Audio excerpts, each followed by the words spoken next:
Good morning. Good morning ঠিক নয়, মাঝরাত 4টে, এখনও সকাল হয়নি। এখন উঠলাম, উঠেছি মানে ঘুমাইনি, সারা রাতে ঘুমাইনি। প্যাকিং করতে অনেক রাত হয়ে গেছিলো। তারপর দুজনে কথাবার্তা বলছি, যাওয়ার ব্যাপারে প্ল্যানিং করছি। ও একবার বলছে উঠে পড়ো, আমি বলছি একবার উঠে পড়ো। এই দেখো 4টে 5। ব্লগটা এখন এখান থেকে শুরু। তো এইমাত্র ব্লগ এডিটও কমপ্লিট হলো, এখন রেন্ডারিং হচ্ছে, দেন আপলোড করে নেবো। কারণ এইখানে যেহেতু আমার ওয়াইফাইটা আছে, তো আজকে ব্লগ তাড়াতাড়ি পেয়ে যাবে, তাই দেখবে। আর মেয়েরা ঘুমোচ্ছে, আমি ওদের সাথে বার্তা করবো। এখন এই দুজন উঠে এখানে ফোন করছে টোটোকে, তনয়কে। এই যে লাগেজ, এটা খাবার দাবারের জিনিসপত্র, এটা লাগেজ, এই লাগেজ দুটো, এই লাগেজ।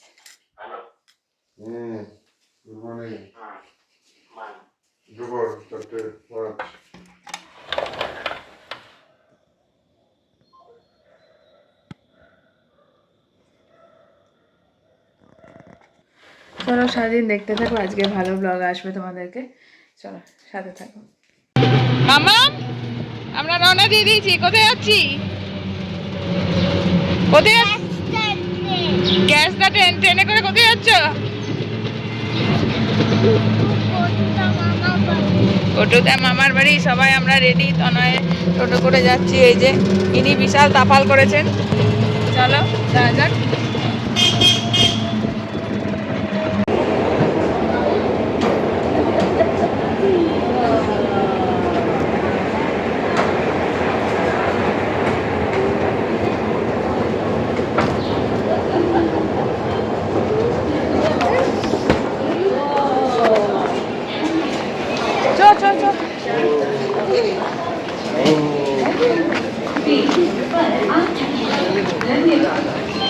আয় আয় আয়।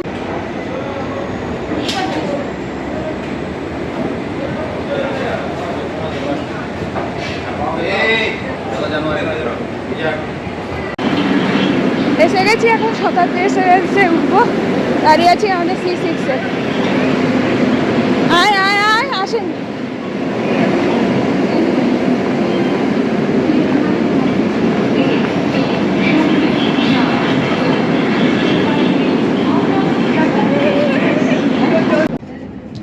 আর যে ইয়েটা ছিল, যেটা পঞ্চায়েতটা, হ্যাঁ,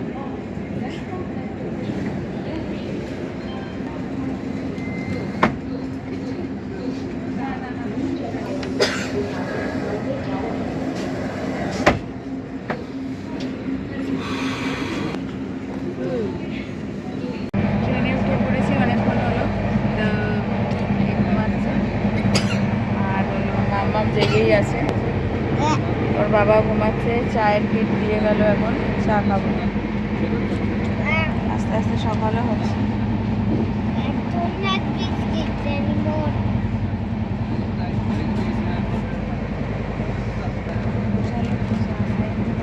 একদম ঠান্ডা নেই, ঠান্ডা কমে গেছে, বাট এই সকালটা লাগছে।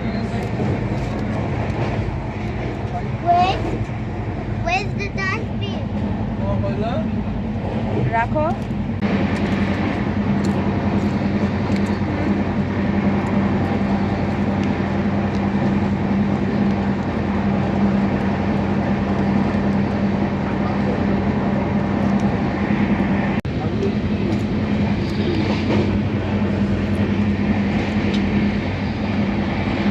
ঘড়িতে এখন বাজে 6:30। বাইরে ভালোই কুয়াশা দেখা যাচ্ছে। ওর বাবা তো ঘুমাচ্ছে, চাও খেলো না, আমি চা খেলাম। Good morning. বাইরে দেখো কি লেভেলের ফগ।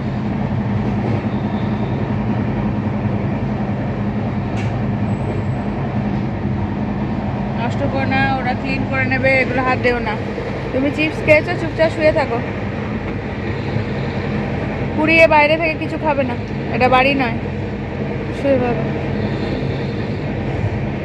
তো এখন ঘড়িতে বাজে কটা, 8:30 আর 7:30। ব্রেকফাস্ট দিয়েছে, ব্রেকফাস্ট খাবো আমরা। এই যে মামামের ব্রেকফাস্ট কই?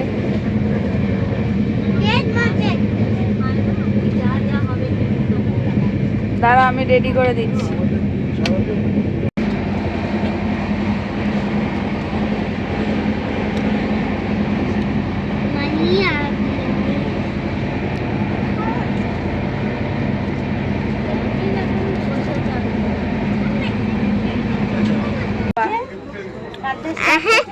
এই যে এখন 8:25 বাজে, এখন আমরা দাঁড়িয়ে আছি মালদা স্টেশনে। এই যে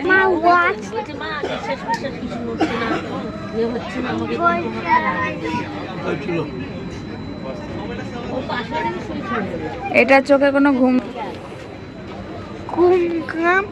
আর এটা ঘুমাচ্ছে। I close my eyes before sleeping. ভালো লাগি না, 5 দিন 6 দিন 7 দিন রইব হঠাৎ আমার 3 বেলা যে পার্টি আজ রিটার্ন করব, সে এসি কন্টিনিউ করবে। ছাড়ি দিয়েছি, যদি গোটিয়ে দিন হলে এক্সট্রা পয়সা দেবো। কালেকশনটা নামবো,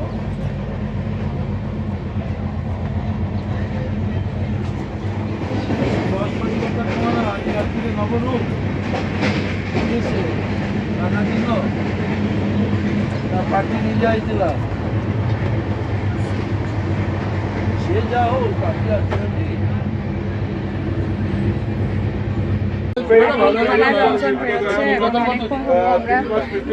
মানে অন হয়নি আমি তোমাদের সামনে।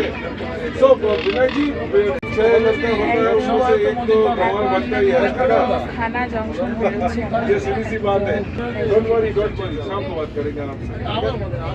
খানা বেরোচ্ছে।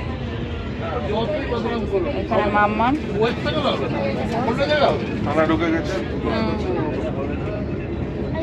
এবার আমাদের লাগেজ পত্রগুলো সব এগোবো, কারণ হলো খানা এসে গেছে। এবার নামবো বাবা, বর্ধমান আসছে, ওখান থেকে আবার অন্য জায়গায় যাবো। চলো সাথে সাথে দার্জিলিং এ বসে আমরা এনজিপিতে দেখি 2-2.5 ঘন্টা আরামবাগে বক্তৃতা দিল।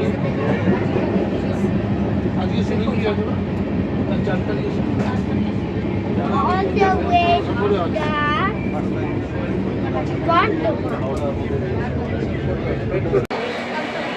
বর্ধমান স্টেশনে চলে এসেছি। এই যে 1 নম্বর প্ল্যাটফর্মে আমি বসে আছি এখন, ছানা বেরোলোকে ওর বাবাকে নিয়ে।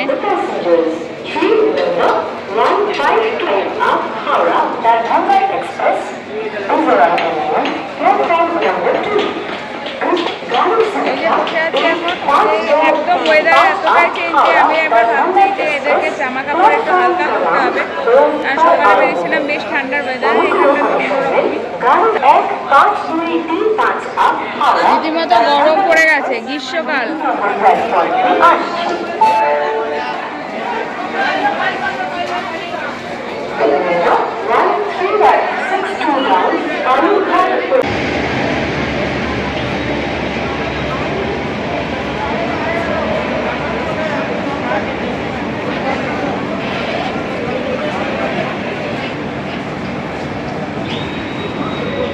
কি যাচ্ছে মোহর? এটা কি রে?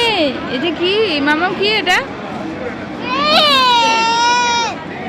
কলকাতা দারভাঙা এক্সপ্রেস, দেখবি লেখা থাকে প্রত্যেকটা ট্রেনে। Yes it is Humsafar express. তো চলে এসছে আমার বাড়ির লোক, বাড়ির লোক মানে মামি এসছে। এই দেখো, এটা হলো আমার মামি, আমার মামি, আমার নিজের মামি। বাপের বাড়ির লোকের একটা আলাদা ফিলিংস, বলো তো। আসার পর এই যে মামি ওদের জন্য খাবার বানিয়ে এনেছে দেখো, আর আমাদের জন্য খাবার এনেছিল, কিন্তু হলো আমাদের খাবারটা কোথায় রাস্তায় পড়ে গেছে। তাই মামা মাস্তো যে ভাই আছে অভিক, তোমরা আগে ব্লগে দেখেছো, ও খুঁজতে গেছে। দেখো তো কেমন খাচ্ছি, বলছি খেতে খাচ্ছে না, বলছে ভাত বানানো আছে ওটা গিয়ে খাবো। আসলে খুব কম টাইম ট্রেনের মধ্যে, তাই আমি ইয়ে করছি না, নাহলে বাড়িতে যেতাম। হ্যাঁ ঠিক কথা, সেকেন্ডে। এটা কে বলতো? গ্র্যান্ডমাদার, মামি। আমার মামি। হ্যাঁ, সবারই মামি।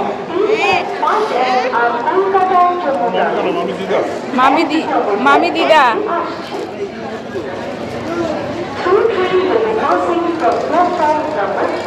খাও একটু। না বাবা, খাও না। একদম না।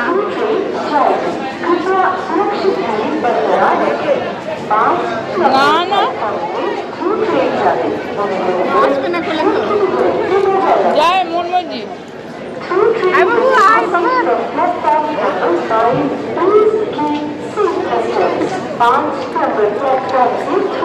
এই ব্যাগটা ওতে ভরছিলাম, যেত সব মোবাইল আছে। তাও ওই মোবাইলটা আমি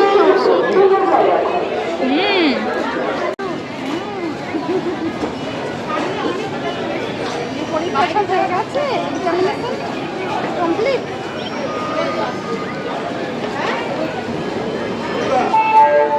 For the kind attention of the passengers, train number 133. এই দেখো, এটা আমার হলো সব থেকে ছোট ভাই কবিক। তোমরা আগে দেখেছো, ওর সাথে মঙ্গলাবাড়ি গেছে। হ্যাঁ হ্যাঁ, যখনই দেখা একটা অন্যরকম ফিলিংস কাজ করে। বাপের বাড়ির লোকের সাথে দেখা, ভাই নিজের ভাইয়ের সাথে দেখা। চলো পরে আসছি, মামি ভাই সবার সাথে গল্প করি। মাসি ফোন করছে।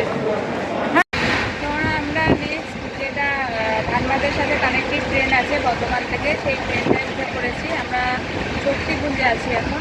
এই যে মামা মোহর স্লিপার কোচে, এটা এসি না, স্লিপার কোচেই টিকিট কাটাচ্ছিলেন। এই যে জার্নিটা বেশিক্ষণের না, অল্প সময়ের জন্য, তার জন্য এই যে তো এখন দেখা যাক সুন্দরভাবে রাইট টাইমে আছে। আজকে দেখলাম যে দুটো ট্রেনই একদম অন টাইমে ছিল। বিফোর টাইমে ঢুকিয়েছে 6:30, আর সাথে দেখলাম টাইমেই ছিল। আশা করছি টাইমে পৌঁছে যাবে। রোডটা প্রচণ্ড, মানে একদম এতটাই গরম পড়ে গেছে যে এইখানে মানে আমরা ভাবতেই পারছি না গ্রীষ্মের কোনো পোশাক। বাচ্চাদের একটু অ্যাডজাস্ট করতে সমস্যা হচ্ছে, এখন সেটা হয়ে যাবে ঠিকঠাক। কারণ উত্তরবঙ্গ আর দক্ষিণবঙ্গের একটু তো পার্থক্য মনে করে থাকবে। বাকি ট্রেন যাচ্ছে, নয় যাবে, একটু পরে আসছি। চলো, বাবাকে ফোন করা হয়নি, বাবাকে ফোন করবো যে আমরা ট্রেনে উঠে পড়েছি।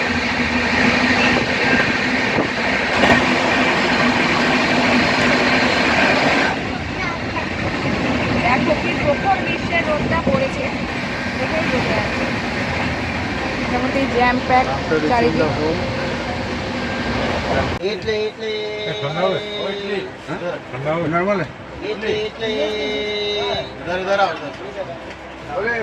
ঠান্ডা বিক্রি করছে, এক্ষুনি বিক্রি করছিল।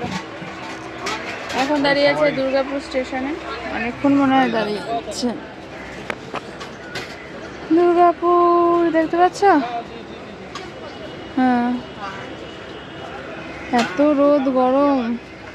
আমার উচিত ছিল এদের জন্য পাতলা দুটো জামা আমার হ্যান্ডব্যাগে ক্যারি করে। ওই আর কি, না এক্সপিরিয়েন্স, এতটা গরমে ওদের নিয়ে বেরোয়নি তো, তাই সবই আস্তে আস্তে এক্সপিরিয়েন্স হচ্ছে। দাঁড়িয়ে আছে এখন। মামা মোহর দুজনাই ঘুমিয়ে গেছে, ওরা স্টেশনে ভাত আর খাওয়ায়নি, খুব তাড়াহুড়োর মধ্যে ছিলাম। মামি ভাত দিয়ে গেছে, তো সেটা পরে এটা খাইয়ে দেবো। একটু দই খাইছি, একটু খাওয়া দাওয়া থাকলে আরাম পাবে।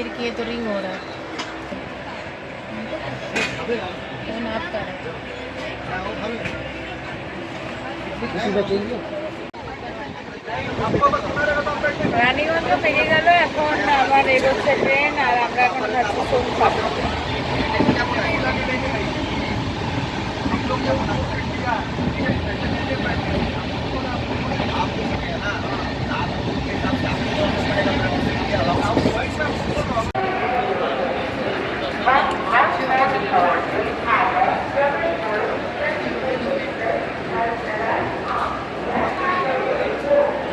আসানসোল স্টেশনে চলে এলাম আমরা।